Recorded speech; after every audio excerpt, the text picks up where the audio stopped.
Is this episode 68? I don't know. No, this can just be it because 67B. Sure. Let's call it a special episode with Chris. Super special. Super special. Super duper extra ultra special. Okay, ready? Yep.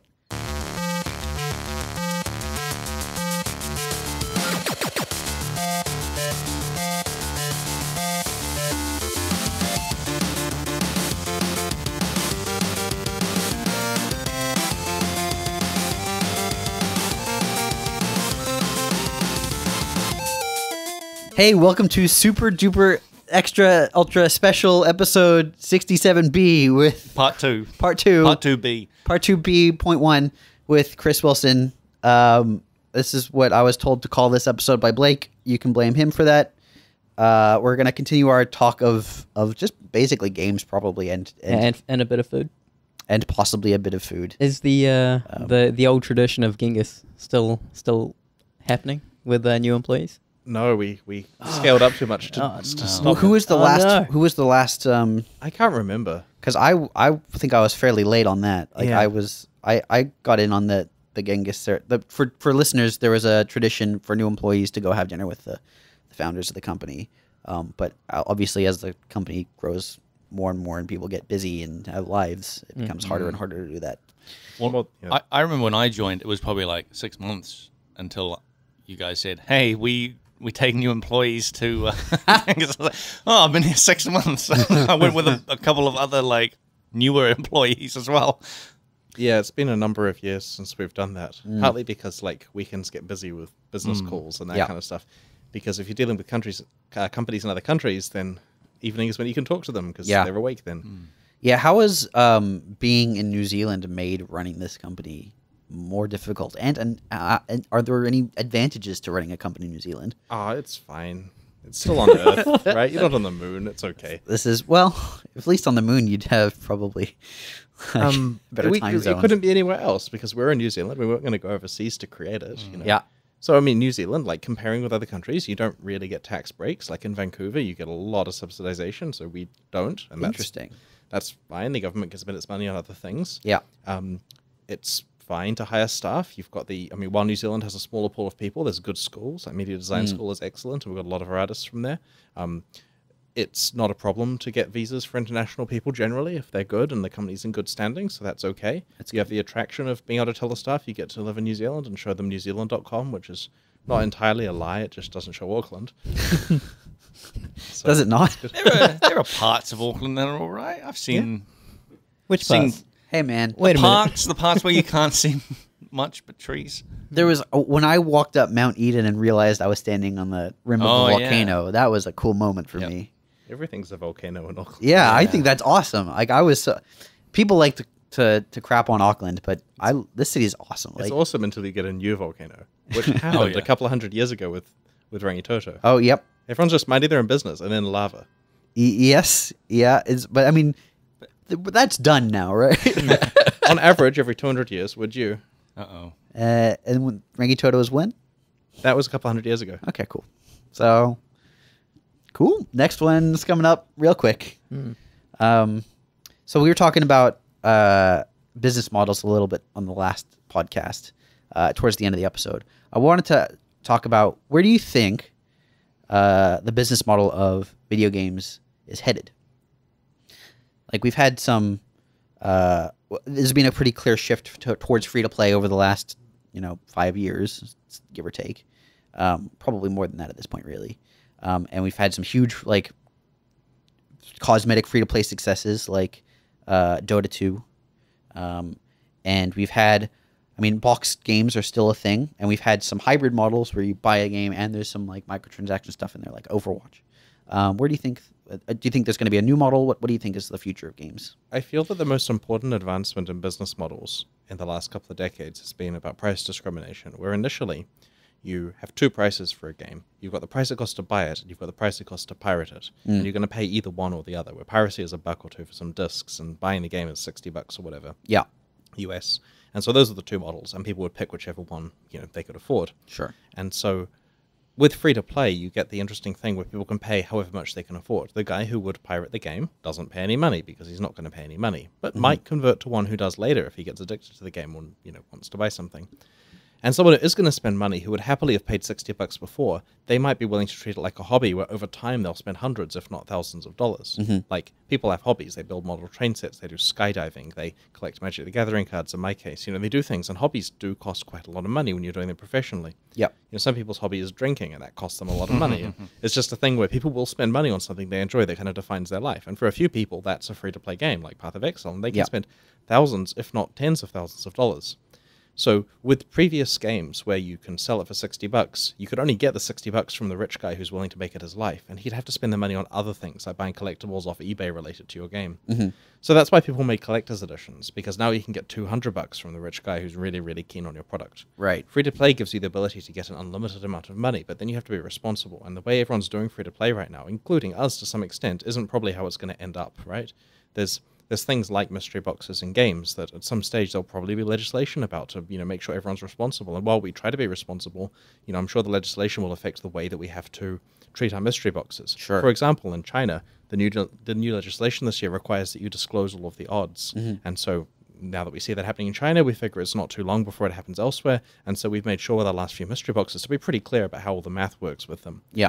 And so we want to stay ethically, you know, above board and all of this stuff. Yep. Other game companies, of course, will have to change theirs more.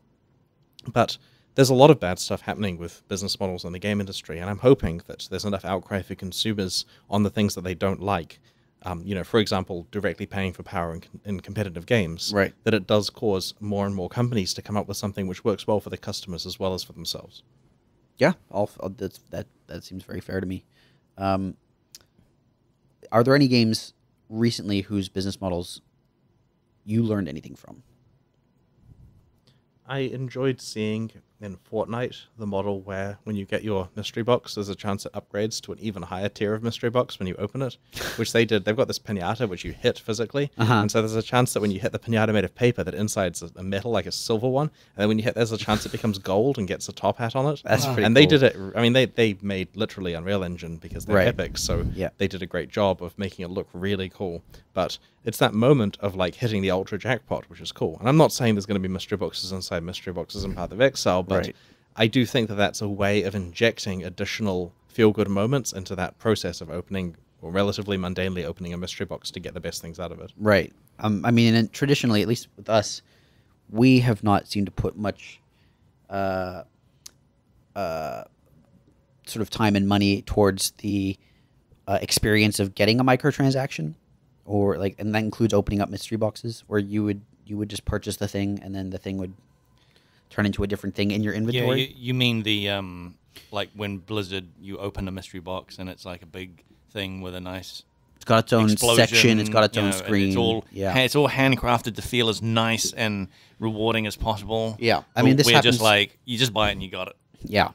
If you're making a game where you expect to make like $100 million through mystery boxes, like some of these big games would make, given the $100 million thing, if you can pay your crack team of perfect best-in-the-world UI experts to just make the best thing, and it costs you a few $100K or $1 million or something, and improves the feel-good feelings people get from opening the boxes by even a few percent, it's a massive win. Yeah. Of course, in our case, the scale is a bit lower, so we can't go and afford said crack team. Right. But when we did the microtransaction revamp a few months ago, we made sure to at least have some experience for opening the mystery boxes that was better than right-clicking and then the thing changes. Yeah. And we've actually updated that a fair amount for the next ones. It looks Yes. a bit better. Yeah, I've seen some of that stuff internally, and it looks good. I remember thinking Hearthstone's card opening, like pack opening experience, was very, very good. And Until even, you open like 50 of them. yes, actually, that is a really good point. Yeah. That is a system that does not scale well, where you open a pack and then have to check every card in the pack.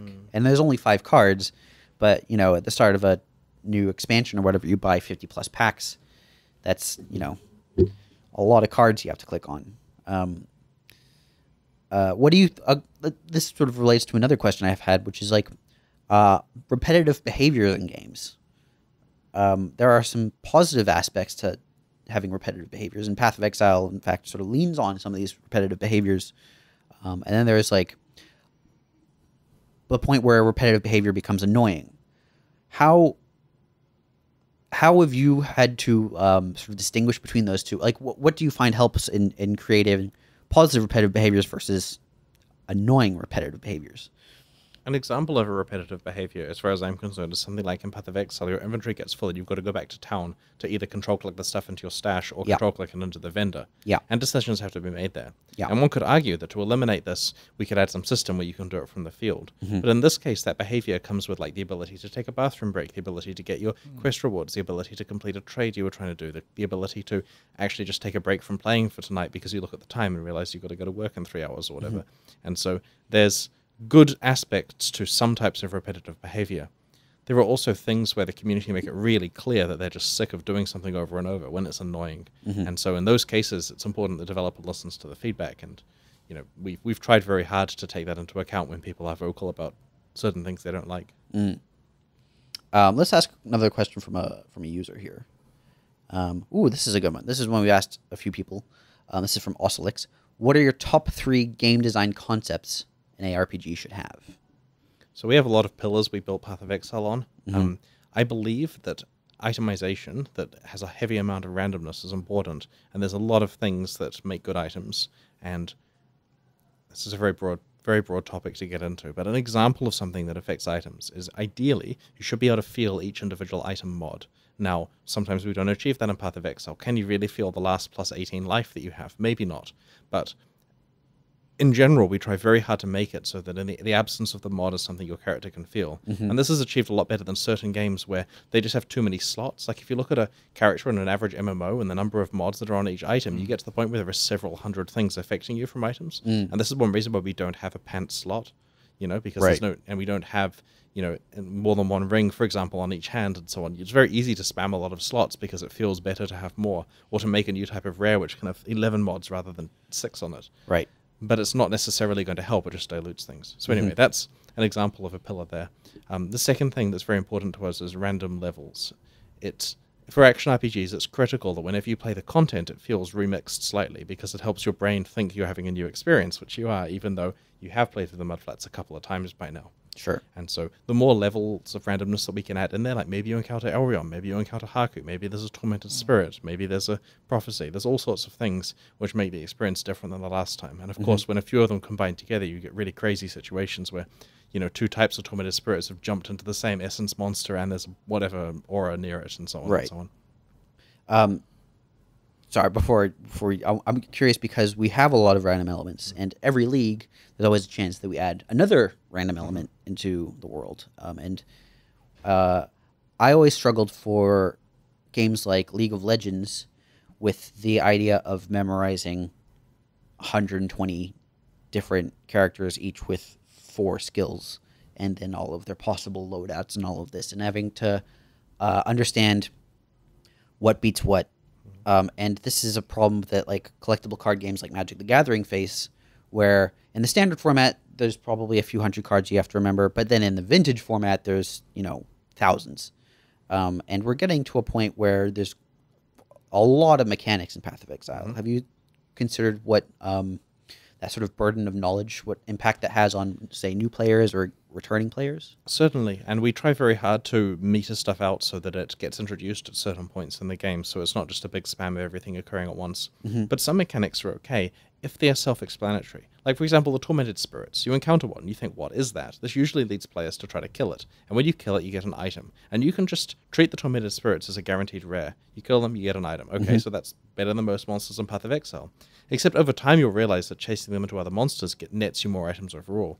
And so that's a mechanic there where it doesn't require the person to get out the manual. Same with a Breach. You can ignore the hand, or you can go and poke it, and then you fight a lot of monsters, then it goes away. Sure. And so these kind of things here, while they could be confusing to people who want to deeply understand them and read all the wiki pages, hopefully are self-explanatory on the surface. Yes. However, of course, there are many mechanics there which are complicated and do require Googling beforehand, and we try very hard to limit the amount of those. Yes, and now we have a help system. That is true. Thank you, Nick. We've got another one. This is an interesting one. I like this question. This is from Akazaki. If Path of Exile didn't exist... Oh, actually, there was one... I wanted 3 game design concepts from ARPGs. Okay, I think it's critical that it's an online game. ARPGs have to have progress where you can say to someone else, I got this item and you didn't, and you can't cheat to get it. Because that means that when you go home, you're going to gain something in the game. And this is like collectible card games. You end up with more cards than you had before. But the ability to trade those is important, right? The reason why I like Magic the Gathering rather than Hearthstone is because I could trade my cards to someone. I'm not going to because I'm hoarding them, but I could do if I wanted to. The And value, so, even if it's unrealized, is important. yes, you get to feel rich within your game without necessarily having to be rich in real life. Yeah. Do you feel like we've added Solo Self-Found as a play mode? Do you feel like that has influenced the design direction of Path of Exile, though? In Solo Self-Found, you can still trade items by taking that item out of Solo Self-Found. So can. if you find a mirror, that represents 4 or 5 characters worth of gear that you're going to get eventually, just not in Solo Self-Found mode. I'm very pleased with how Solo Self-Found is done because it lets people who choose not to engage in trade have a way of scoring their ability, and that's all. It's not trying to diminish trade. It's merely saying some people are never going to want to trade. Yeah. And so for those people, there's now a scoreboard of them saying how far they got through the game without doing it. Fair enough. This is the Akazaki question. If Path of Exile did not exist, what would each one of you, what would you be doing? What would you be doing in a world without Path of Exile, basically? I don't think I would have got into game development. Because as I mentioned in the previous podcast episode, it was more a matter of not wanting to make any game, whatever it's going to be. It was a matter of us saying, we think this game will have a market. We think we can do this game well with our knowledge and make a good game of it. And if Path of Exile hadn't been made, or if it had failed or whatever, I'd just be doing some boring programming stuff. Who knows? Do you still do programming at all? Not so much because I'm too busy recently, but I have done recreational programming when I can do. Yeah? It's fun. But What do you work on? I've actually been doing some like lower level stuff recently. In fact, a thing that I have picked up is digital electronics recently, like making small circuits and that kind of stuff. That's not programming per se, but I do prefer lower level, more kind of old school stuff rather than contemporary stuff because I'm too old to learn it. Like the computer science-y stuff? Yeah. Interesting. It's a lot of fun. What kind of circuits have you, like, is it like those kits that you can buy and like solder all the wires together and stuff? Or It's currently just a pile of breadboards, resistors, small ICs from the 70s and LEDs and stuff, but I've only barely started this, so That's cool. I'll talk about it in the future once I've made some cool stuff. I always liked doing the like kits you'd get from, I guess Dick Smith's doesn't exist anymore, but I remember I had one of those when I was a kid. those are so much fun. You make some switch and it turns a little light on, and you're like, yeah. I made one that was like a spider that crawled across the floor and had like That's hardcore. well, I mean it's all basically it's functionally like color by numbers, but with a soldering iron.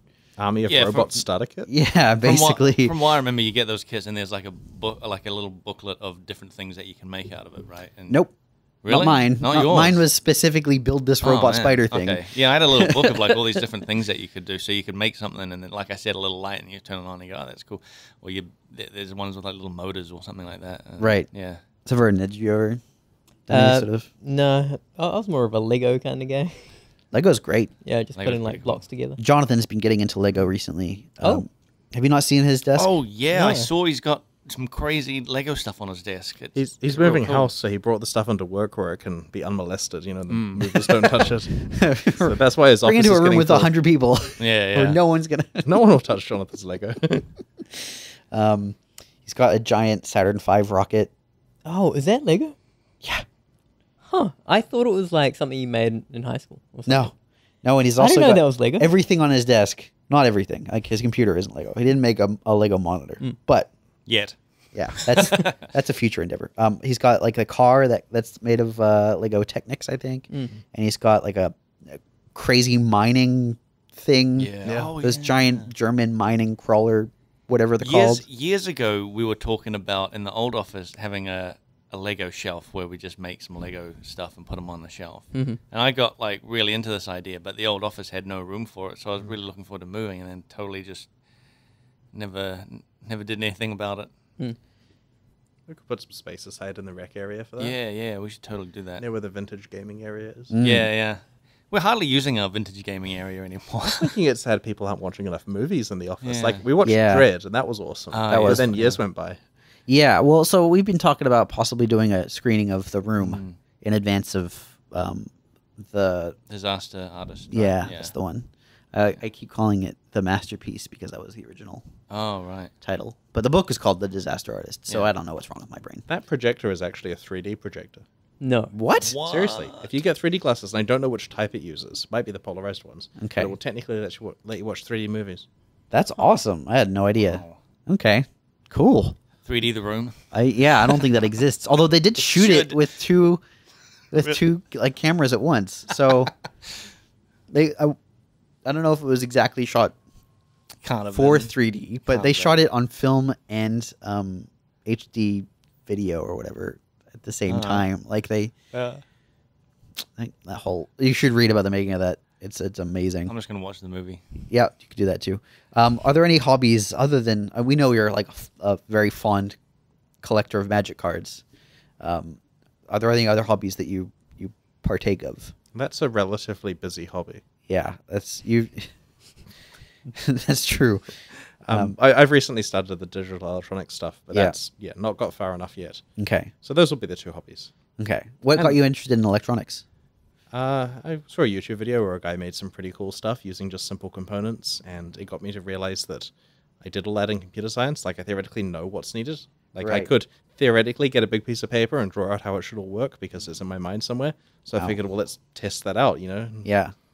Like, is it the sort of thing where you have to calculate the resistance of the circuit and all of that stuff? And See, that's the problem. That I'm really bad at, Yeah. right? I understand the digital side. Like, if you treat it abstractly, like AND gates and OR gates and that kind of stuff. Yeah. But when it comes to the fact that your AND gate's going to want a certain amount of voltage, Right. because it's a chip that does AND operations, or a pile of diodes that do it, and then I have to work out how am I going to get the voltage down to that level.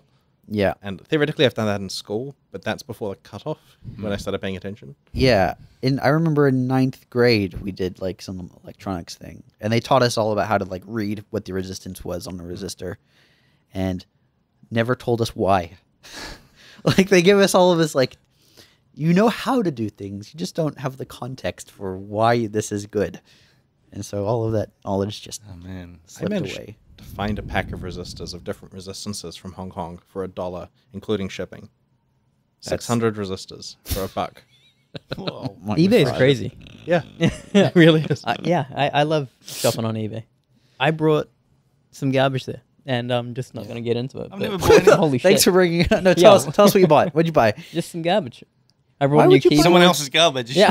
Yo, Was it's this so big cheap. bag of No, garbage? And It's so crazy because you can find resistors, socks, keyboards, and the postage is free. If Yeah. I was to buy that in the country, What? like postage alone is even more expensive locally than it Yeah. is to get something from China. That's It's true. madness. There's a podcast I like to listen to called Planet Money, Mm. and they did a series where they made and distributed T-shirts, and they followed every step of from like cotton production all the way to shipping to your door, and they did a cost breakdown of each step. Mm. And from the T-shirt landing in the country and going to like a post office, like from the point that it gets to the post office to the point that it gets to your door, Mm.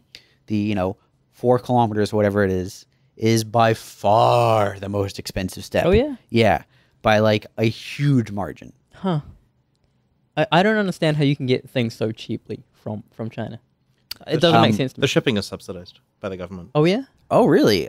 I just assumed it was like bad labor practices. By the New Zealand government. By the Chinese that you were government. taking advantage of. Yeah, I mean everyone implicitly does it. You don't really have a choice in Yeah, true. some areas. Like you can't buy a phone that was, some of those components, all the materials have to be mined out of these horrible mines in African countries, and that's the only place those materials exist. So you're part of the problem. Good job, Blake. What am I going to do? Not buy an iPhone? Come on.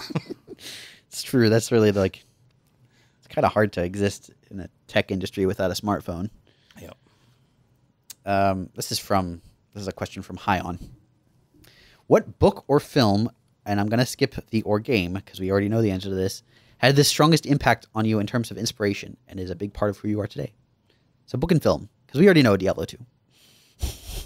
So this is tricky because the question is not name a book and film you enjoyed. It's which one has the which strongest one's had impact. the biggest impact? That's tough. When I was a kid, I really loved the sci-fi series called by Arthur C. Clarke, the Rendezvous with Rama series, to the point where I read that like 5 or 6 times during high school. How So big was that series? It's 4 books. The final 3 were ghost written by some other guy as well, Gendry Okay. Lee. And that series, I suspect, had an influence on me due to the fact that I read it so many times. Like, it's very much about wonder and exploration, as opposed to, fighting, for example. Right. And so that is a book series that I suspect influenced me, but in no way has it really affected Path of Exile. I mean, it's a space book series. Right. That's a good question with movies. I don't know. There aren't any movie series that have. I'm just going to go with The Wolf of Wall Street. Yeah. Interesting. Yep, fair enough. Are there any games that would surprise people that you've enjoyed? Well, I mentioned DDR on the last podcast. Yeah, that's true. That was a surprise. Yeah. I really liked Lemmings 2 when I was a kid. Okay. Did I ever tell you I met the creator of Lemmings? Oh, that's awesome. Yeah, he was a nice guy, but he made terrible games after that. You know they made GTA, right? Yeah, but then they also made APB. So. You ever hear about that? You know that famous documentary that showed lemmings jumping off a cliff? Yes, the Disney one where they. Yeah. Do you know that wasn't real? People were pushing Yeah. them off a cliff? Yep. That's crazy. Yeah. Wow. Yeah. Back then, people were like fraudulently making Yeah. documentaries. It was a big deal. I remember hearing about. I remember listening to interviews with like the people who worked on that film. Oh, It's messed man. up. Yeah. They're just like, we just pushed. They wouldn't go over the cliff, so we Here's- just pushed them. Here's a crazy thing that I learned recently. This is only tenuously related to anything we've been talking about. You know the movie Milo and Otis? Yeah.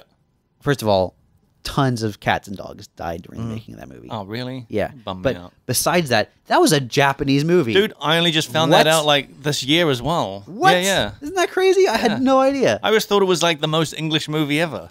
English. Yeah. I was like positive it was American. Well, I may have been influenced because I watched it at my grandparents' place, who were very English, so Okay. I just assumed it was English. Everything they had. I was don't English. remember their accents. Were they? They had American accents in the version I saw. Oh, okay, well, I don't know. If you already knew that Milo and Otis was a Japanese film, tweet at Front Seat Cast hashtag Milo and Otis is Japanese. What? That would be. That's good. Good hashtag. Let's get that trending. Is that a thing? What, Trending a thing? Yeah. Yeah. Okay, Things good. still trend, yes. Huh? Things do still trend. Okay, good. Sometimes I only find out about things that have happened in the news because of trending Wikipedia articles. That's how I get most of my news, is through the trending Wikipedia articles. Through Wikipedia. Wikipedia. Yeah. That's. It's about as I've never neutral. heard of that. It's about as neutral as you can get nowadays, as far as news goes. Where do you see trending Wikipedia things? Is it like Wikipedia's like front page or something? Because I've never been to that. It's on the app, on the Wikipedia app Oh, okay. on your phone. I was going to joke that it was on the app, but the fact that it is an app scares me. Of course, there's an app. There's an app for everything, except for Path of Exile. So when's the Path of Exile app coming? What do you want it to do? There are a bunch of Path of Exile apps that That's other true. people have made. Yeah. I reckon like an official tree planner on your phone would be pretty cool. We tried hard to make it so that all the various bits of the site will work acceptably on phones. Maybe we haven't succeeded in all parts of that yet, but the goal was just to have a website so it works in everything. I think they work. They're just weird to like. The resolution doesn't scale properly and stuff. We don't have a lot of phone development expertise No, in that's Office. true. I think, Svern, you made a phone game, right? Yep. Just Vern, whip up when an are you app for making us. when are you making Just whip our- up an app. Oh yeah. Yeah, yeah. when are you making the Path of Exile mobile action RPG, Vern? Chris, once you give me the go ahead, I'll Is get this called the steps goat head? together. Oh man, that's what we'll call it. Call back. All right. There's a question we haven't asked you yet that I think it's mandatory on this podcast, which is leftover pizza, hot or cold? Either. Ooh, Just I don't like whatever's this- like closest to you. I don't like this fence riding. You have to choose one. I mean, what I mean is, if it happens to be hot, which it generally doesn't, then I'll eat it. If you stumbled across hot leftover pizza, One thing you have to consider That would be is- fantastic. question your decision making. So, I never cook vegetables. I eat vegetables, Okay. and I never cook them. Every type of vegetable that I enjoy is one which I can just have. Like if I buy beans, I'll just eat the beans. Sure. If I buy broccoli, I'll eat the broccoli. Carrots, cauliflower. I'll Raw just eat broccoli. them. Yeah, raw broccoli is the best. It's actually pretty good. It's- Yeah. So I'll just eat because I'm lazy. Because if I have to cook it, I have to find a microwave, and then it's broken, and you know how it is, right? Cook a microwave. Get a new microwave, Chris. But because of that, I can handle food when it's cold. Yeah. I mean, yeah, it probably does taste better when it's warm. Yeah, there you go. It's better when it's warm. Oh, Sorry. Verdict. Verdict reached. You guys got any questions you want to ask? Are you still drinking Coke a lot? I gave up on soft drinks in August 2015. Oh, wow. Yeah. That's incredible because when we first started getting drinks at the office. Yeah, it was pretty bad. Yeah. Yep. I thought someone was going to go to hospital or something. Jonathan and I, a while ago, had a 1,000-day bet for not drinking any soft drinks. So we went almost 3 years. That was 1,000 days. And I remember, this is going to sound terrible, but one of the best drinks I've had in my life was that first ice cold real Coke after having gone 1,000 days without any. The problem is nothing will match that again. You got to go another So, 1,000 days. We're looking for a That's Coke it. sponsorship for this podcast. But I've been a couple of years without any soft drinks now. Yeah. Nice. And is that just a thing you're used to? I was getting abdominal pains when I was waking up in the morning, like 4 or 5 a.m. I get woken up with pain, and I couldn't work it out, and eliminating soft drinks made it go away, so that solved that. Nice. Have you thought of coffee? I don't drink any caffeine, really. I mean, I'll have green tea when I'm in China, but generally I don't drink caffeine in any form. Did you used to? Incredible. Well, it was in the Coca-Cola, Oh, right, sure. but I don't drink coffee, no. Right. Is that intentional? Do you intentionally? I don't really like avoid the it? taste of coffee. Sure, but specifically avoiding caffeine. No, it's just a nice side effect. It normalizes my ability to sleep and stuff by not having any. Did you get Yes. any like withdrawal symptoms from not drinking Yes. Coke or anything? That was terrible. Yeah. It was a couple of months. It was really bad. Oh boy. Like headaches. No, it was just craving. A lot of craving. Interesting. Because I get caffeine headaches. And Blake, I don't know. When was the last time you went without drinking caffeine? I don't. But probably when I was like 13. For listeners, he drinks what, 5 coffees a day? No, I drink 4. Is it 4? No, it's probably like 3. It's 3. How big? Like the bowl lattes. If people the know largest that. possible size. Yeah. 3 of those. 3 of those. Yeah. Okay. Interesting caffeine-related story. So every year at GDC, we interview journalists, and we do it at the Samovar Tea Lounge in San Francisco, which is next to GDC. Yeah. Right, so we go to the Samovar Tea Lounge, and whenever a journalist turns up and they get asked, because these are really pretentious teas, right? They get asked, what do you want? And they kind of they look like they haven't slept in days. They slot themselves down in the seat and go, oh, like anything that has a ton of caffeine, basically. So they get given this really thick green tea that's full of caffeine. So that's the backstory, right? So this year at GDC, I haven't had any caffeine for a very long time at that stage, because I hadn't been to China for a while, and, that's when I have my green tea normally. So the backstory is because they give you hot water otherwise in China, so I'd rather it taste like something. So I turn up at Samovar to interview one journalist, and because, we're taking up valuable space, we have to order something. So I just say to the lady, "Oh, get me a green tea." And then I drink the green tea. And for the rest of the day, I feel so weird, like incredibly wired, like in a way that, like, why am I so awake? What the hell is going on? And it was only months later, looking back on it, that I realized that that's the full of caffeine green tea. Yes. For someone who just hasn't had any caffeine for a year beforehand. Oh wow. There's a big difference. Yeah. I think I have a hypersensitivity to caffeine. And I've had enough caffeine now that it's sort of dulled the edge down that, like, I can handle normal amounts. But it used to be that if I had a coffee, I would feel anxious and jittery and just generally unwell. Like, you just feel, when a cat has its back all hunched up and the hair sticking out? I felt you? like that. Yeah. The They're human kind of on equivalent of edge. like a cat that's just had that happen to them. So I know exactly where you're coming from with that. When we were in the U.S., we went to a really weird coffee place where you had to stand in line and choose a coffee by name, and like do you know the one I'm talking about? Which trip was it? This was to L.A. E3. Yeah, E3. Was that the place we met the journalist? Yes, Yeah, I remember the one. that was an odd. I'd never been to a cafe like this. Wait, Basically, what is it? Is it like you choose a single source coffee or something? That's like, Yeah, I'll have pretty the- much. But it was like it was like a whole bunch of different coffee machines as well. Oh. And like a person calls you over and you tell them what you want, Yeah. and then they make it in front of you, and you just sort of stand there. That sounds a little bit like there's a coffee shop down the road here that has a whole bunch of like single source ones that are like always names that I look at and can't pronounce, and Yeah. they ask me what do you want, and I'm going like, I'm gonna look like an idiot here. And they've also got different brewing methods, so they've even got AeroPress, which is the one that I'm big at on work, and they've got like what have they got, like nitro cold brew Jeez. and like pour over and Chemex and all this kind of stuff. This place, I don't think even had an option for like the style of drink or brew. It was just the kind of bean, and I couldn't. For example, I wanted just like a mocha, Yeah. and I think it was just a coffee, but you choose the bean type. If I'm remembering correctly. I was just buying an orange juice or something, so I don't recall. Yeah, it was weird. I wasn't fun.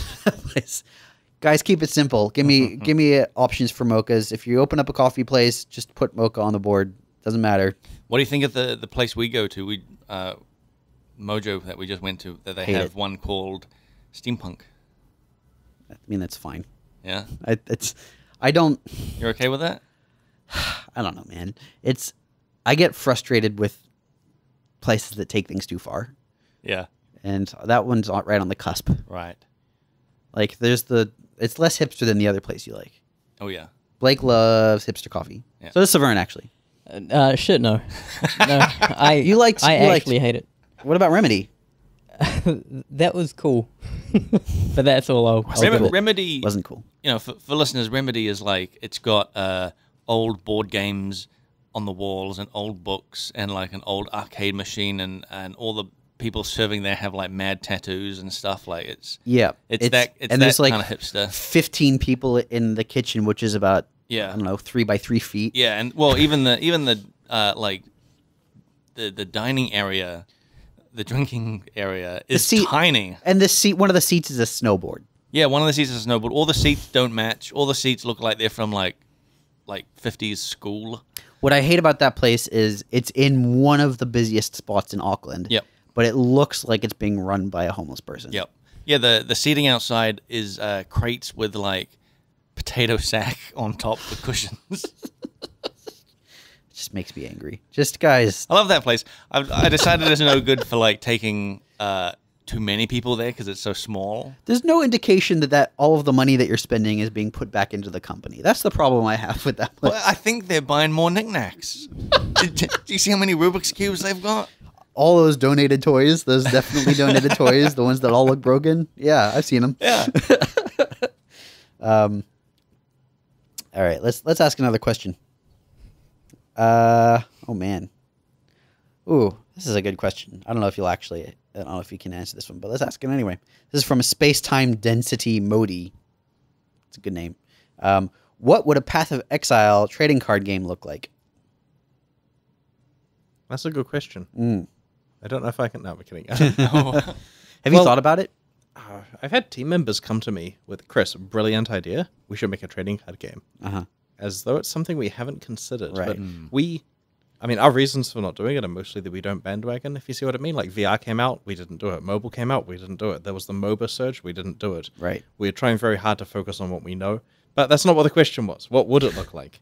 I personally feel that that paper trading card games, or the digital equivalents of paper ones, are better in some aspects than the modern online trading card game like Hearthstone or Magic the Gathering Arena or so on. And the reason why is the ability to trade the trading cards. Because in Hearthstone, and I assume Magic the Gathering Arena, which is the new one, you kind of have your solo grind of getting the cards, which is a very controllable thing the developer can put out there, where they understand the speed that you're getting them and so on. Whereas if there's trading, suddenly someone's got all the cards in 3 hours. What happened? Did they get lucky? Did they trade? Did people give them to them?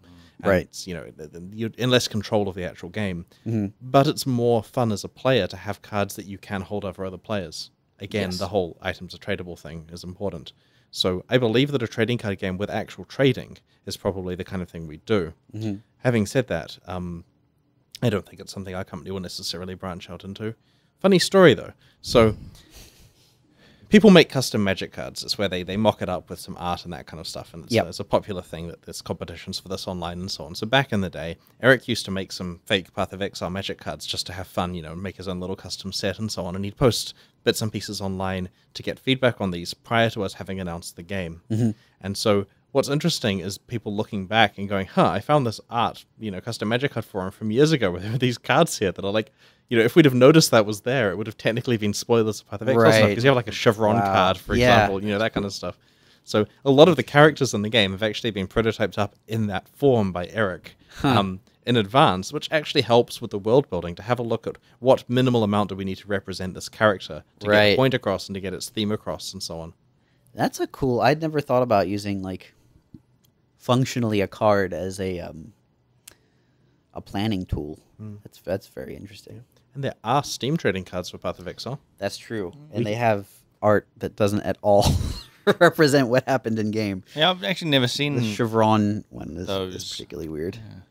Do you remember any flavor text from Eric's mock-up cards? Is that? Oh, I'm sure he still has the cards for us to check. Oh man, I didn't even know about this. Yeah, it was really cool actually seeing some of this stuff. I remember discussions with him of how we would do waypoints as lands. Like, does the waypoint swap itself out for another one in your deck? Because the idea is the players travel to a different waypoint, and those kind of discussions.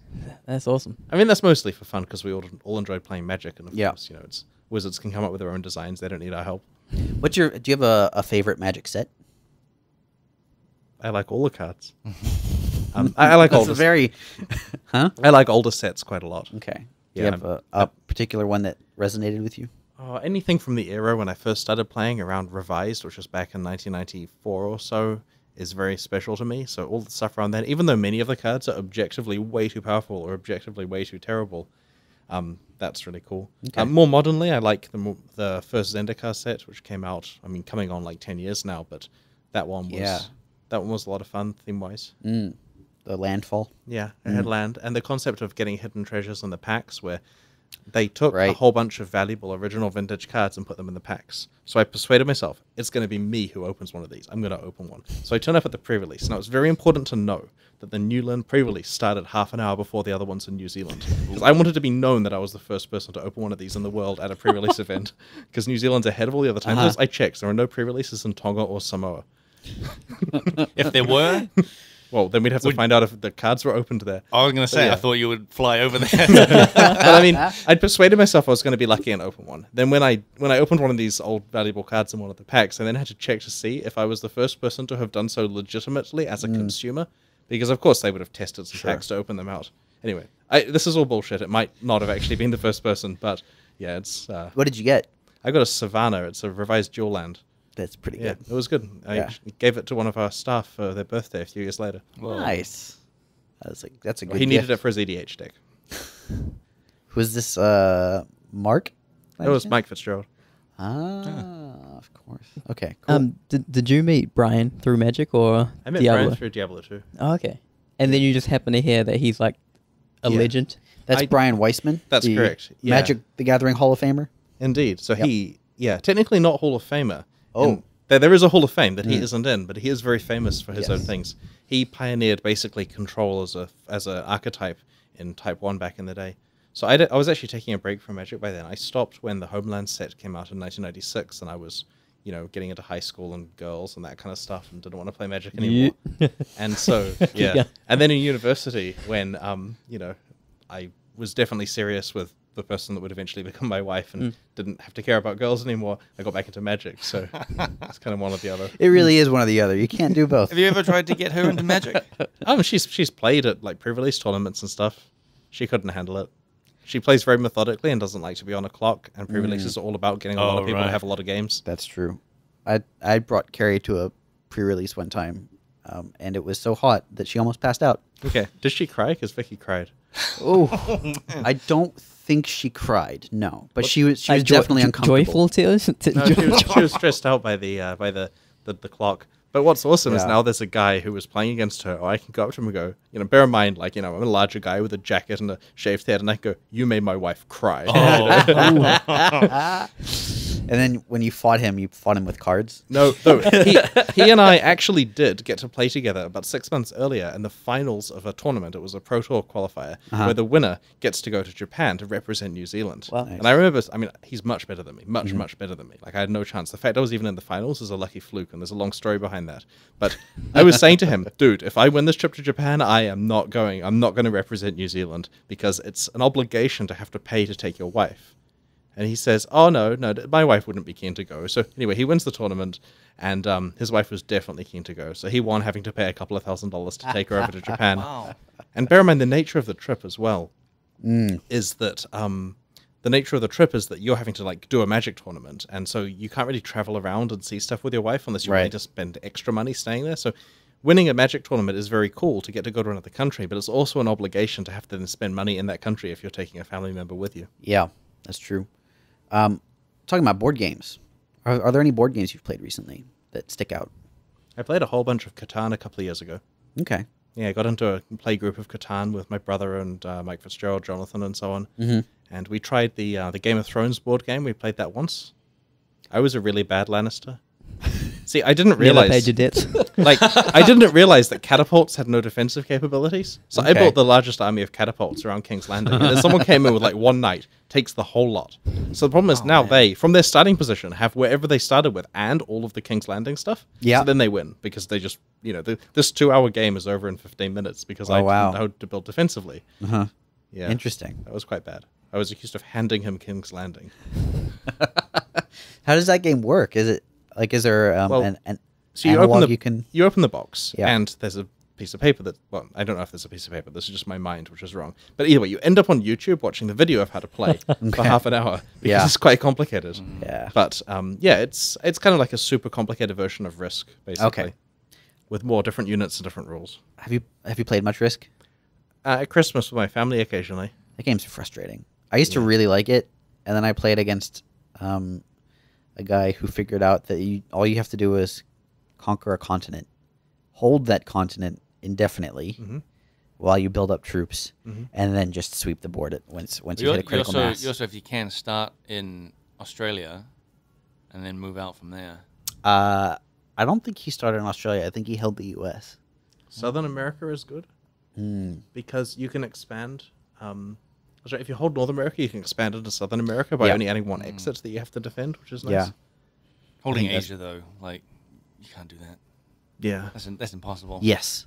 It's Yeah. a fool's errand trying to hold Asia. Yeah. All right. Let's have a look at another question from one of our listeners. What games are you looking forward to playing when they come out? Are there any games you're looking forward to? So this is the tricky thing. A couple of years ago, I realized that there weren't very many games that have been developed that I'm aware of that I really wanted to play. And there are specific ones, like for example, the game Satellite Rain that was made by Five Live Studios in Australia, which is a spiritual successor to Syndicate and Syndicate Wars. I very much look forward to playing that. Likewise, I look forward to playing the Binding for Isaac expansion that came out recently, but then I didn't have time to actually play either game. Right. I spent a long time looking forward to Black Desert Online, the MMO, the Korean one that was being published in America, and then played it for like 3 hours. And in no case do I not like these games. I just then have work to do. Right. So it is kind of disappointing looking forward to something.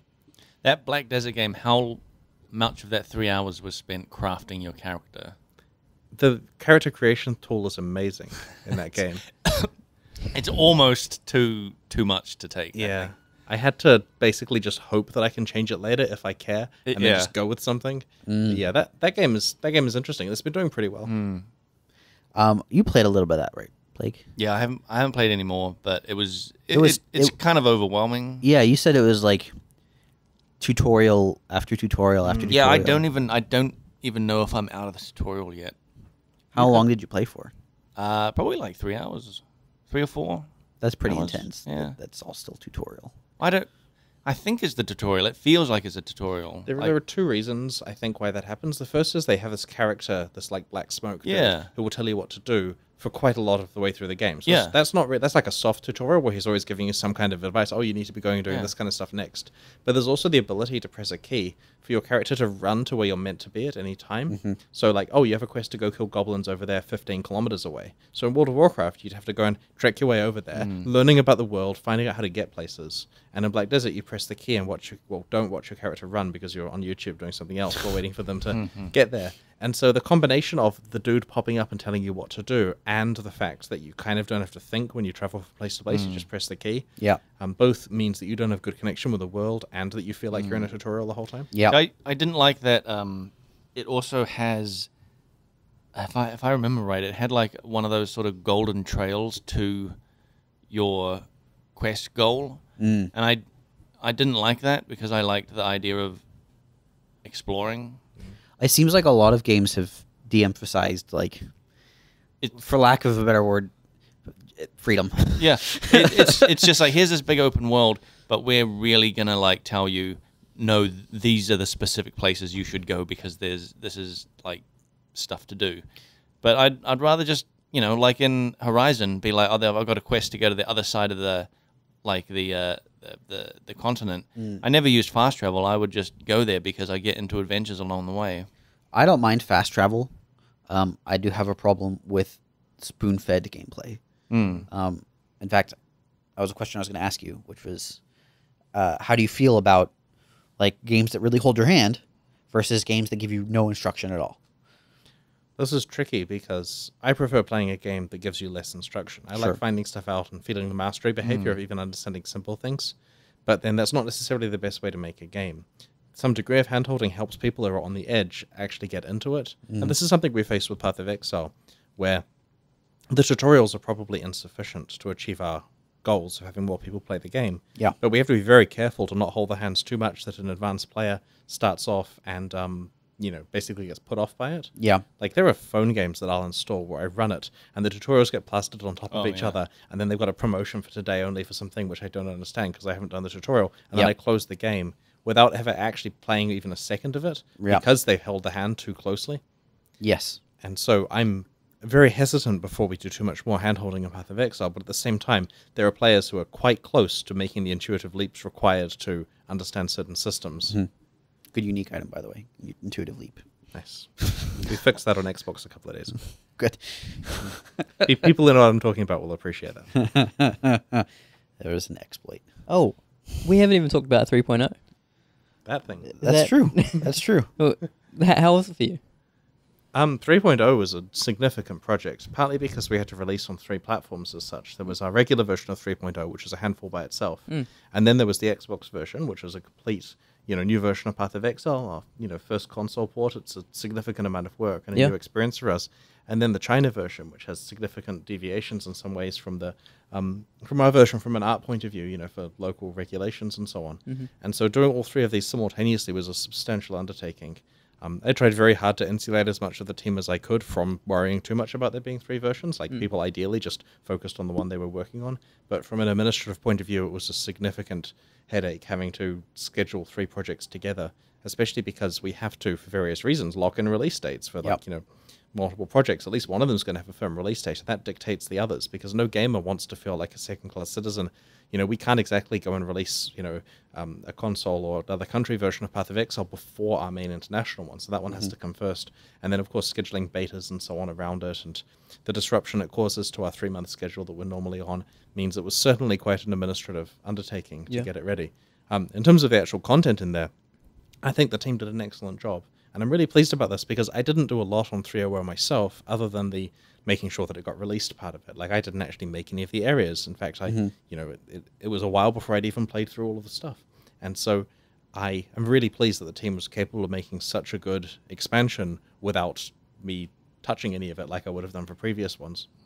Was that scary for you to step back that much from the content of the game? It was kind of a thing where I was too busy with my own work to even really think about the content of 3.0, but happy to see that whenever I checked in on it, it was, mind-blowing in terms of the stuff the team was doing. And I should stress, like, Acts 6 through 10 were meant to be very close to Acts 1 through 5 in terms of content, right? Like, the initial mandate is make small changes, whatever we can afford, go, go, go. We have to do it fast. And then the team delivered something that feels substantially different. And that's what the players deserve. They did deserve something that was as different as it was.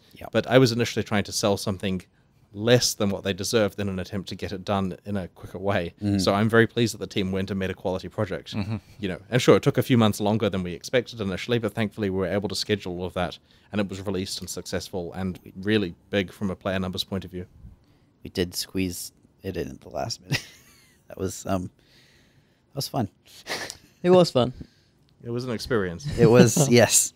What did you learn about scoping? I think its scope was fine. It's what it needed to be. I mean, but then with Xbox and China alongside it, we needed to release those as well.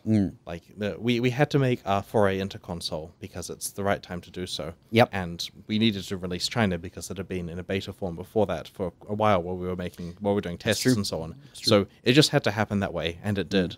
And thankfully now those platforms are released, and we can, the community can reap the rewards of there being several versions of Path of Exile, which means ideally that we can continue to hire people and put more emphasis on, additional content in the future. Which we can't talk about, I'm pretty sure. Yeah, we can't talk about the new content, but announcements coming up in the near future. Yep. I have a question. I don't know if you can talk about it, but were there any surprising restrictions for the Chinese version that you didn't expect? We were given a pretty good heads up by our contacts at our publisher about what kind of restrictions there were. So none of it was too surprising. But yeah, there's a lot of different restrictions on a per country basis. I mean, a lot of, like, for example, Germany has its own restrictions on certain types of games, you know, where like you'll see adaptations made where they change the color of blood and so on if the game's sold at retail. Yeah. And there's this kind of thing where you have to just be aware of the various local laws and cultural stuff. And so a lot of the work getting the Chinese version ready isn't just making changes to the art. There's also compatibility stuff where it has to fit in with the publisher's framework and so on, and make sure that it works well alongside their other games, and integrates with various like logging and that kind of stuff so that they can operate it. Because Path of Exile in China is being run by a team at our publisher rather than by us. Right. So they're handling day-to-day operations of it while we give them advice and help with problems. It means that they're the ones doing things like server administration and so on in their region, which is the best thing for their customers because it means they're being handled by a team physically located at the data center and so on. And so that's been a big difference for us because we've had to kind of give up control of some of the aspects we normally keep quite close to the chest with regard to running servers and so on. Right. Was that scary? Yeah, it's scary. But it's nice to see that they've put a competent team on it who are able to handle all this stuff, and it's a breath of fresh air that they can deal with any issues that occur. If there's like a networking problem somewhere in China that affects some of their users, they've got the right people dealing with us without us having to worry about how to talk to these ISPs that we can't communicate with. Right.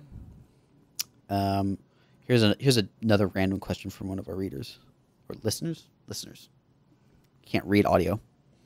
What's your favorite Magic the Gathering card? Do you have a favorite? Yeah, I like the card Maze of Ith, printed in the dark in 1993 or 4. It is a land that takes creatures out of combat. And Yes. I always wanted one when I was a kid. So as soon as I got any income when I started university, the first thing I did was buy a few copies of it. Nice. And then since then I've bought whatever copies I see of that card because it was not particularly expensive. So I have a lot of them now. Nice. Why do you like that card? I don't know. It's got cool artwork, which it's very strange. And it just was iconic for me as a kid. So I noticed this a lot about people who return to collecting Magic cards after a while, that they want the stuff that felt cool to them when they started playing because it's the era that they have the most nostalgia for. What was the first thing you can remember? What was your first gaming memory? My first gaming memory was when my parents brought home an Amiga when I was 5 years old. So it was in 1987. And this was a computer that we had at our house as opposed to one of the ones at school, which didn't really have any gaming stuff on them. And they were like black and green screen old BBC machines, but this Amiga one was color, lots of colors. And the first game I played was one called Animal Kingdom, which was basically a trivia game about animals. So that's the memory I have on day one if that's the disc they put in. I'm trying to figure out what my first gaming memory would have been. It would have been probably Duck Hunt. What about you, Blake? Mine was this weird game called I can't remember what it's called. Just, like Temple Adventure or something like that on a friend's PC. Yeah. Oh, Yeah. What do you remember? What it? It was like a platformer where you sort of navigated through a temple, and it was like it was not. It was very sort of Atari-ish graphics, like not even Like a platform, like 2D. yeah, side on. 2D platform. Like Yeah. it had very limited color palette. Black, completely black background, and you had to like jump over snakes and stuff. Yeah, Sounds a little bit like was it Pitfall? Was that the first like kind of awesome platformer? yeah, back sort of. then? Not. I mean, Pitfall was more colorful. Yeah, than this okay. game. Yeah, Severn, do you remember what your first gaming memory was? it was GTA. Yeah. We had a Commodore growing up. And Whoa. so, yeah, loading tapes and waiting for those things Wow. to load up. That was probably the first we had. Do you remember what game it was? Aliens was a thing, but a lot of them, no, I don't remember any of their names. There was a really weird one. I think I may have mentioned this before. Was an adventure game that took place on like I want to say like a space station, and it was one of those like go to or go north and pick up sword. a text adventure. Yeah, it was a text yeah. adventure, except it wasn't. This had images, Oh. and it was based on a sci-fi novel, and it had this like special metal called Heechee in it. man. And I remember there was a thing where you could do /wait or whatever. Yeah. And you could specify an amount of time to wait for, and if you waited long enough, everyone died. And I just thought that was There's probably like, some everyone story starved- for that. Like I'm everyone, pretty sure everyone just died of old age and Man. food and water ran out. wait 80 years. Yeah, that was literally what you could do. It was like they had something. That's hilarious. Yeah, I thought that was really funny. I really remember the game Commander Keen. Did you ever play that? Yes, Yeah. that was a great game. id. Was it? Oh, yeah. What Yeah. was it? Yeah. That was before they did a Wolfenstein. Yeah, Carmack worked out fast scrolling on PC. That's right. Because before then, things loaded line by line, right? Yeah, their scrolling had to work inferior to how consoles did it. Like they often did a screen at a time, for example, or a tile at a time. I'm out of questions, basically. You guys got any? You you loved D2, but then What? you got to meet your hero, Yep. the creator, yeah. David Brevik, and I got a chance to meet him as well when he came to the office. How was he? Do you guys hang out? Yeah, I've seen David a few times since Yeah. then each year. We've done some promotional work for Path of Exile in China, and he's given us a lot of advice for that launch. So we've had a couple of trips together, and I see him each time I'm in San Francisco for lunch. Yeah. And he's a great guy. Like, he's so humble, but yet so, like, he definitely knows the things that that he did really well in Diablo and is proud of those. And so it's awesome hearing stories from him because he's had such a full career of all of the stuff pre-Diablo that he did at Condor. They ported a lot of games. They made a bunch of stuff. I mean, there was a lot of work there. Then he had the Diablo series that occupied, a lot of his career, followed by, projects like Hellgate and Marvel Heroes and so on that he worked on. He's working on some cool stuff now as a solo project, which I'm sure we'll talk about when he's ready. And there's so much cool stuff that's happened in his life where almost all of it is very, very, very interesting for me to hear about. So I can just listen to the guy as long as I can. Man, yeah. Do you guys just love to kick back and talk design? Like, Yeah, he has quite different design ideas to me, which is really interesting to hear about. Like, Very cool. He's not the kind of guy where I'll say my stuff and he goes, "Oh, I totally agree with you." He will say what he thinks, and that's really important because it gives me a different perspective on how to do that kind of design. do you ever get that whole fanboy thing where you're like, oh shit, this guy is like a big deal. I'm just gonna. Yes, your opinions are awesome. I'm sure he's sick of me doing that. Awesome. Do you have any other, like, for lack of a better word, heroes? Yeah, I actually got to meet another one this year. David Braben, who founded Frontier Developments, who made Elite Dangerous and so on. So when I was a kid, I'd literally read Amiga magazines reading about the game Frontier, which inspired the name of his company, and it would have him and his picture in it, and he'd talk about it. He initially made Elite, which was the 1984 space trading game that was like the first computer game with 3D graphics, for example, basically. I mean, at least there's some specific accolade that fits the description. Sure. So meeting him this year at E3, which literally meant like bypassing security guards and getting up to him, was an awesome thing. I don't know if he has any idea like about Path of Exile or whatever, but getting to shake his hand and tell him that he was my hero was a big thing. When at E3? At I was E3. there. Okay. You know how we were in the concourse with all of the meeting rooms, right? Yeah. 2 corridors away from us in the meeting room area, there was one that he had set up that he was in the whole time. Oh, I think you mentioned that. Yeah. So I snuck out. That's cool. Yeah. Man. They weren't too happy about that. Because they've got a schedule and minders sure. and stuff. Yeah. Oh, well. That's what E3's for, is for ruining your schedule. Yes. Nothing going to plan. How was E3 for you? Like, It was, we'll put it this way. Recently, a friend of mine completed a 100-kilometer run, and he was telling me about the feelings he had during the 100-kilometer run, and how his feet would get sore, but he still had 30 kilometers to go, and how he was hating every day of it, and afterwards he thought it was awesome, but Yep. at the time he didn't. That's how I felt about E3. Now, it sounds really terrible when someone tells you about a massive physical exertion thing for you to say, "Oh, that was like this gaming conference where we got to sit down." Yeah, but it was really long hours. Like, there were bad things that happened. Like, okay, so it was... Should we get into the E3 rant? Sure, Yeah, absolutely. Okay, I so- want to hear it. We arrive and we've got our little room, which is in the meeting room area, so it's not for the public. No one's going to see it. And these meeting rooms are bare bones. They're boring. They're kind of like walls that are a bit dirty and that kind of stuff, Right. right? So it's made out of wall segments. So we sit there, Yeah. and our room is completely empty. And we've got a couple of TVs coming, but what are they going on the ground? Like, what are we going to do? We don't need Oh, tables. yeah. So Nick and Jonathan and I have to sort this out. So we go to a local Target and spend $10 on like a folding table, and we need like a tablecloth on it so it doesn't look too terrible. And we're taking the boxes of the TVs and putting them on the ground for the TVs to go on, and it's looking really ghetto. So we figure we can fix this by getting some really colorful beanbags, and then there's kind of an area for the Xbox version where the journalists can chill out on some beanbags, and a slightly more like, you know, desktop PC environment over to the side with a laptop. So we send Nick on an errand of, hey, so seeing as you're here, you may as well help us go find some beanbags. And he goes, what? Where? And, you know, it eventually works it out. I don't know how you found beanbags in the evening in LA randomly, but you turned up with them. Yeah. So we've got them at our hotel room, and we need to get them to the conference. The problem is the conference is closed at this point. Like, you know, it's like midnight. So I cross the road with nothing. Like, I'm carrying nothing with me because I expect to come back. And I say to the security guard, hi. So I'm an exhibitor, and I need to get a lot of stuff into the conference because it's starting tomorrow morning, and I want to do setup, and I'm worried tomorrow morning's going to be too late. Can I bring it in, please?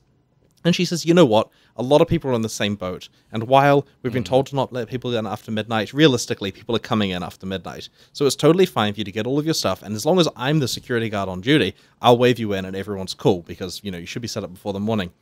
So I say, I'll be back in 5 minutes. And she goes, good, I'm off for half an hour, so we're all fine.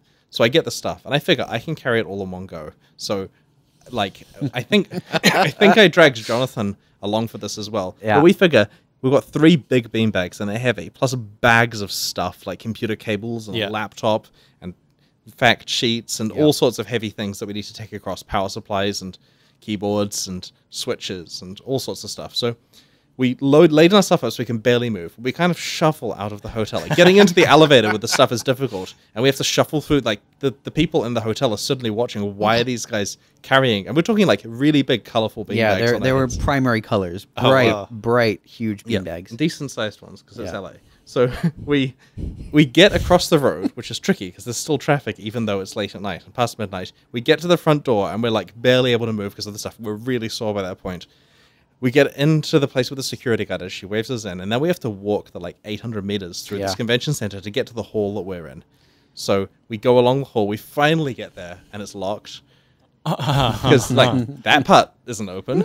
So then we're like, okay, do we leave the stuff here? Well, obviously not, because it will be gone in the morning. Yeah. Do we sleep outside here? Like, what's happening, right? So we have to like shuffle back, which takes another 25 minutes. Oh my god! Bleeding by the end of it, basically. Yeah. So the problem is that now the stuff's in our hotel room, so we have to repeat the shuffle the following day with this 15,000 people outside lined up. Yep.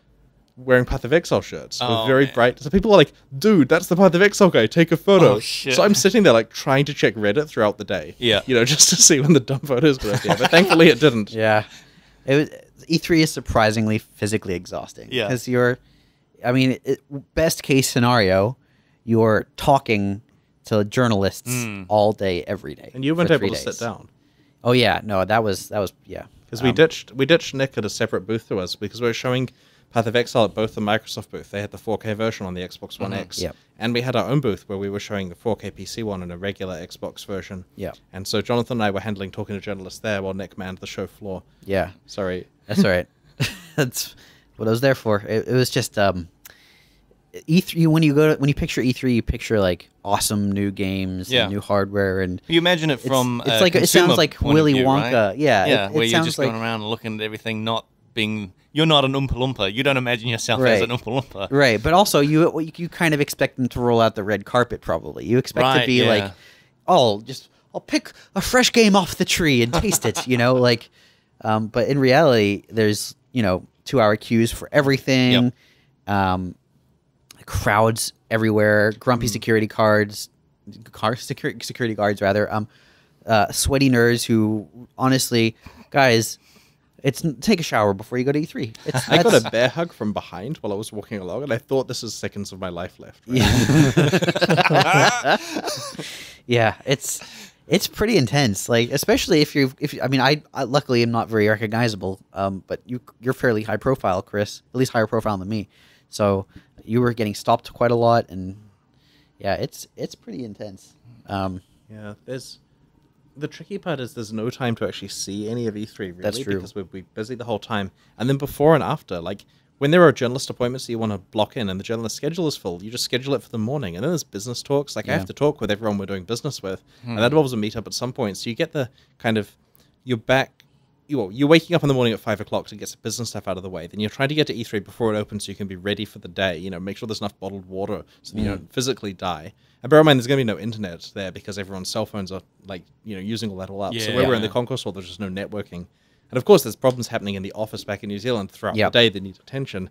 So all of that, you finish E3, you've got to pack up. And of course, you can't leave expensive stuff necessarily there. So you've got to take laptops and Xboxes. You know, these are dev kits and so on. They can't be left around. Yeah, it's pretty... You're lugging stuff back and forth, and it's your arms and legs are tired by the end of it. At least you finally get it stashed away, and then it's time to do the business dinners, and then the parties, and then the post-party meetings and stuff. And the parties are like... We negotiated our Chrono promotion that we did at the Twitch party or something like that. You know, it's all about business development. So you get back to your hotel room at 2 o'clock saying, I have to be up at 5. Or I could do my emails. Yeah. It's intense. It's fun, though, for a little while. What would you do differently if you went again? Not go. It's tough to say because it's one of the things where big games do these events for a reason. But with us based in New Zealand, and it's difficult to get enough staff over there, and we may be able to have the same impact from a journalist point of view with a more pinpoint kind of approach of it.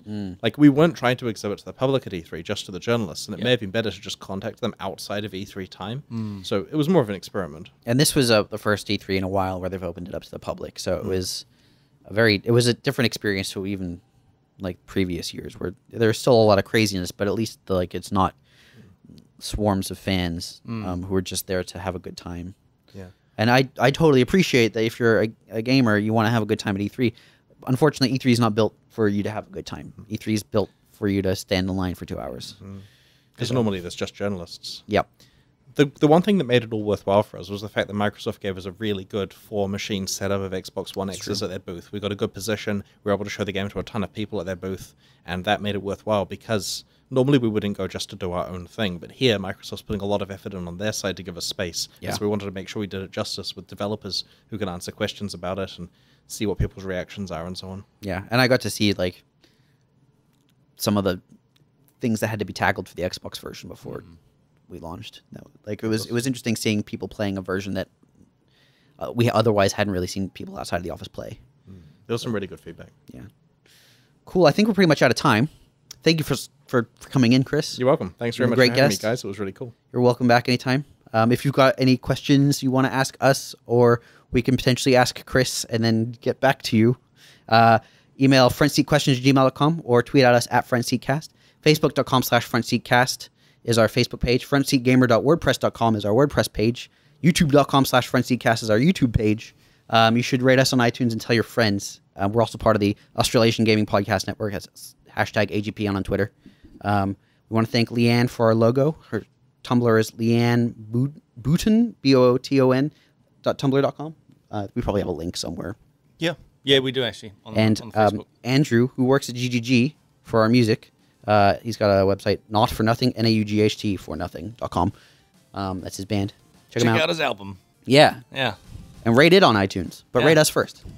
All right, cool. We'll be back in a couple weeks. Or a week. A week? Yeah. Something. Week. Yeah. We'll be back. Bye.